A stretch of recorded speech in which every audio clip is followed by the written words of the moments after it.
Avez-vous déjà imaginé un design system développé qui serait directement synchronisé avec votre fichier de design? Les design system packages sont en train de rendre ce mirage tangible. On en parle tout de suite dans Parlons Design.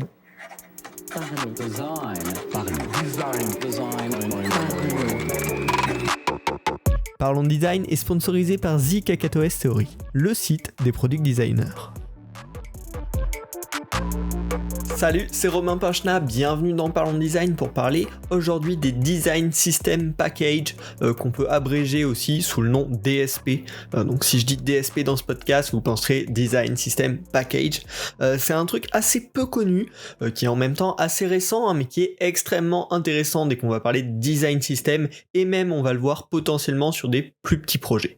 Alors, déjà pour commencer, qu'est-ce que c'est techniquement un Design System Package concrètement?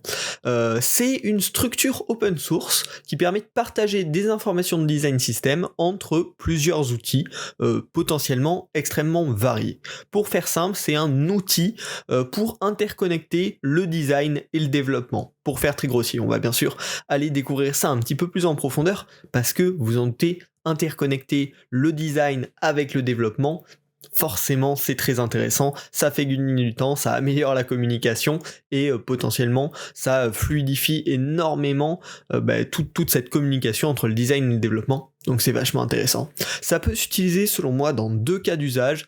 Bien évidemment dans le cas d'un gros design system bien structuré entre plusieurs plateformes et pour lequel on veut en général que ce soit très cohérent, et bien là avec le Design System Package, on peut avoir dans notre fichier de design toute notre librairie de composants habituels et nos design tokens, on va en parler juste après, qui sont automatiquement envoyés entre guillemets aux développeurs sur les différentes plateformes et qui vont automatiquement synchroniser dès qu'on va mettre à jour notre Design System Package. Donc dans ce cas-là, c'est extrêmement intéressant et même potentiellement sur des petits projets, des petits projets de test de designers comme ça, des prototypes, ça peut être hyper pratique de pouvoir synchroniser finalement notre fichier de design, nos design tokens avec derrière le code interactif pour pouvoir le mettre à jour quasiment directement avec le design, en tout cas avec l'outil de design. Donc ça peut être très intéressant dans ces deux cas, mais bien sûr c'est conçu à la base pour gérer des design systems, des bons gros design systems. Alors on va repartir un petit peu plus en profondeur. Qu'est-ce que c'est ce Design System Package? Qu'est-ce que ça permet dans sa globalité de faire? Et surtout, comment on peut en créer un? Comment on peut en utiliser un? Comment ça marche dans la vraie vie? Donc on a dit, la base c'est en fait un Design System Package en soi, c'est juste un format de données qui est libre d'accès que n'importe quel éditeur peut utiliser, c'est pas un format propriétaire, qui va permettre de partager des informations sur un design system entre différents outils. Alors, quel type d'informations ça permet de partager? Déjà, ce qui s'appelle les package details. C'est juste une explication de quel est ce design system package. On va pouvoir lui donner un nom, une version potentiellement pour pouvoir avoir plusieurs versions et avoir un suivi, et d'autres informations connexes. Bon, ça c'est la base. Mais surtout, ce qui va commencer à être intéressant, c'est qu'on va pouvoir transférer avec un DSP des design tokens. Donc ça peut être une couleur, une fonte, une taille d'espacement, ou n'importe quel chiffre, ou n'importe quelle chaîne de caractères, voire même des booleans, donc du true-false. Et donc ça, on va pouvoir les transférer. On a en général sur nos fichiers de design des variables de couleur, des variables de texte, et les transférer directement à travers ce DSP vers les développeurs. On peut également créer des Design Tokens Collection, qui sont en fait un groupe de Design Tokens assemblés. Quand on parle d'un style de texte notamment, en général il y a une fonte, il y a une taille de texte, il y a un interlignage, il peut y avoir une couleur. Et donc ces quatre éléments-là, ça va être des Design Tokens séparés. Le DSP supporte également les Design Tokens Collection, donc on va pouvoir dire, par exemple, le texte de corps, il utilise la fonte X en taille 16 avec une weight bold et une couleur noire. Et donc ça va être également supporté, c'est des informations qu'on va pouvoir transférer directement avec un Design System Package. Donc ça c'est vachement bien, déjà ça permet de transférer toutes ces variables, mais le DSP c'est encore poussé un peu plus loin. On va pouvoir mettre de la documentation générale sur le design system directement dans ce répertoire, donc toutes les informations que vous pourrez mettre dans une documentation de design system, et on va pouvoir le pousser encore plus loin en incluant de la documentation des différents composants. En effet, les DSP peuvent supporter le fait d'inclure des images, d'inclure du code réel concret ou des iframes qui sont des sortes d'imports d'extraits de pages web pour intégrer finalement tout un site ou tout plein de documents de documentation des différents composants qui composent le design system. Donc en fait, ce DSP c'est vraiment un format de données, une structure de fichiers qui peut être respecté par tout plein de logiciels et géré potentiellement par du code derrière pour utiliser ces design tokens notamment, et qui va pouvoir comprendre à la fois des variables, les design token collection, et à la fois toute une documentation potentiellement très poussée, très évoluée sur le fonctionnement du design system en lui-même et sur les différents composants qu'il compose de manière même dynamique, vu que ça peut inclure du code, des iframes.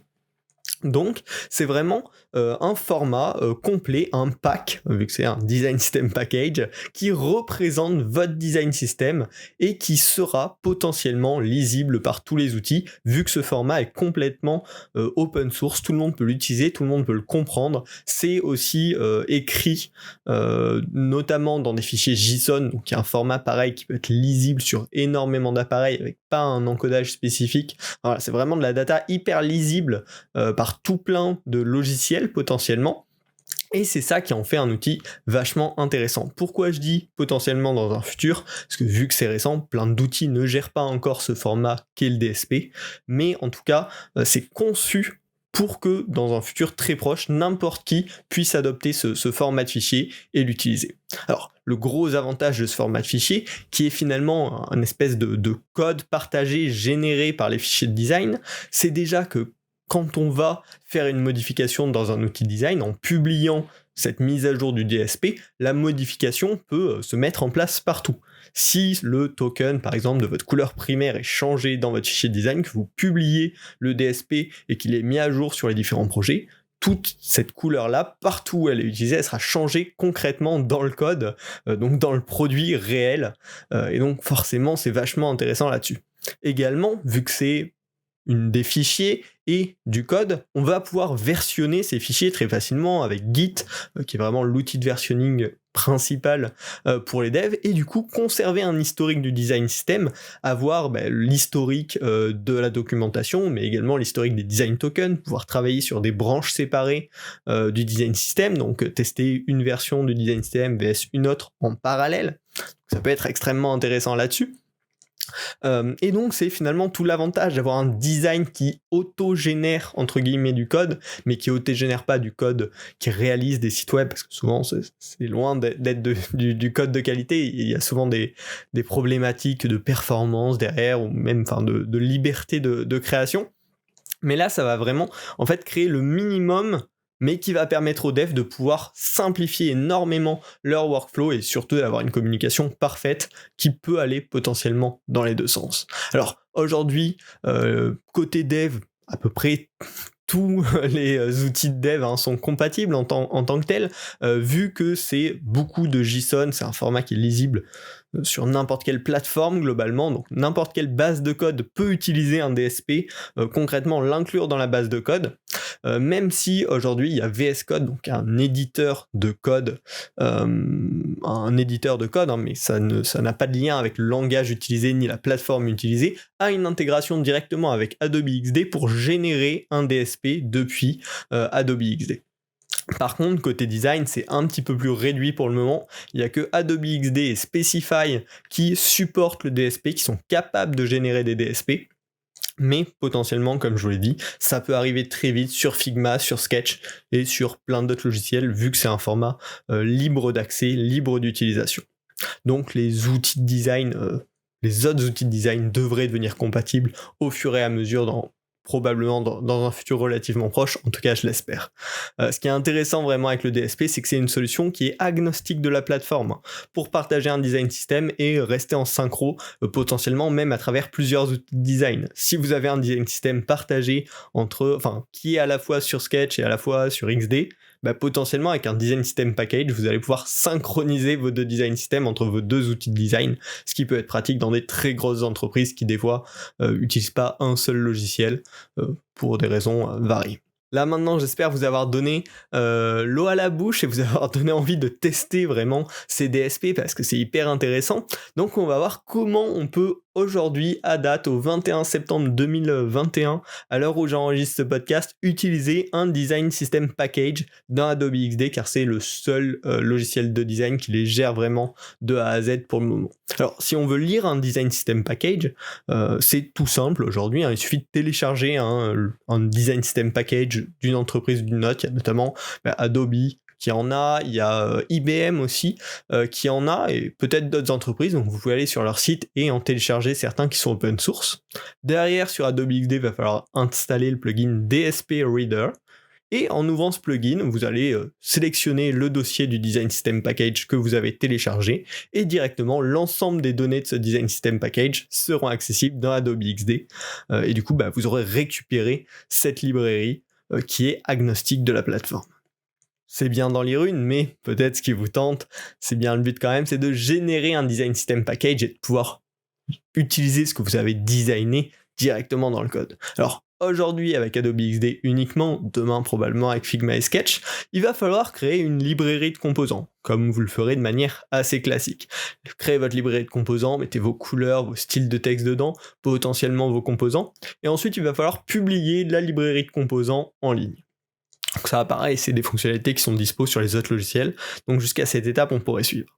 Ensuite, avec XD, il va falloir ouvrir VS Code, qui est donc un éditeur de code dont je vous avais parlé tout à l'heure, qui possède un plugin Adobe XD. Sur ce plugin Adobe XD, vous allez pouvoir mettre le lien de la librairie partagée Adobe XD et générer directement depuis là un dossier Design System Package qui va reprendre toutes vos variables et toutes ces informations-là. Et ce package-là, vous allez pouvoir l'utiliser directement dans votre code avec des variables CSS par exemple ou d'autres types de variables pour d'autres langages en fonction de la plateforme sur laquelle vous travaillez et les langages que vous utilisez. Donc c'est vraiment aussi simple que ça. Aujourd'hui, vous avez probablement déjà une librairie de composants. Il n'y a plus qu'à la publier et à générer le Design System Package depuis cette librairie pour pouvoir l'utiliser dans le code. Derrière, si vous voulez faire des changements dans votre librairie, il faudra faire les changements comme d'habitude, comme vous modifierez des composants, des variables de couleur dans Adobe XD. Publier la librairie, puis à nouveau ouvrir VS Code et mettre à jour automatiquement le Design System Package. Les variables seront régénérées depuis votre librairie partagée et votre code sera automatiquement mis à jour. Alors, c'est dommage, aujourd'hui, il y a assez peu de compatibilité, il n'y a que XD vraiment qui permet de faire ça, mais grâce à son format, ça devrait arriver très prochainement sur d'autres outils, et ça pourrait devenir extrêmement intéressant. Déjà, aujourd'hui, c'est super intéressant de pouvoir faire communiquer comme ça Adobe XD avec n'importe quelle plateforme de code. Alors imaginez si demain on peut faire communiquer Adobe XD avec n'importe quel autre logiciel de design, mais aussi avec n'importe quelle plateforme de code, et vice versa, ça peut être complètement fou. Donc c'est vraiment un outil hyper puissant, open format, que je trouve génial. J'espère que ça va se développer, j'espère que ça vous hype autant que moi. C'est à mon sens, la première vraiment tentative d'un lien concret entre le dev et le design, mais pas que, entre vraiment tous les outils qu'on utilise dans le numérique. Et en plus de ça, ça peut devenir le lieu de documentation unique où tout retrouver, vraiment le cœur du design system, donc c'est un outil hyper intéressant. Si vous voulez pas rater quand il y a des nouveaux produits un petit peu comme ça, en tout cas des nouveaux concepts comme ça qui sortent, je vous invite à vous abonner à Partageons Design. Partageons Design, c'est la newsletter sur laquelle je vous recommande les meilleurs articles de design sur lesquels je tombe, donc c'est une petite sélection faite à la main tous les jours pour vous. Vous pouvez vous y abonner par newsletter ou sur Feedly, l'outil que je vous recommande tout le temps pour faire votre veille, donc n'hésitez pas, Partageons Design, c'est bien sûr gratuit et le lien est dans la description. Et puis, si cet épisode vous a plu, on se retrouve la semaine prochaine pour un nouvel épisode du podcast Parlons Design. Salut. Parlons design. Parlons design. Design. Parlons design.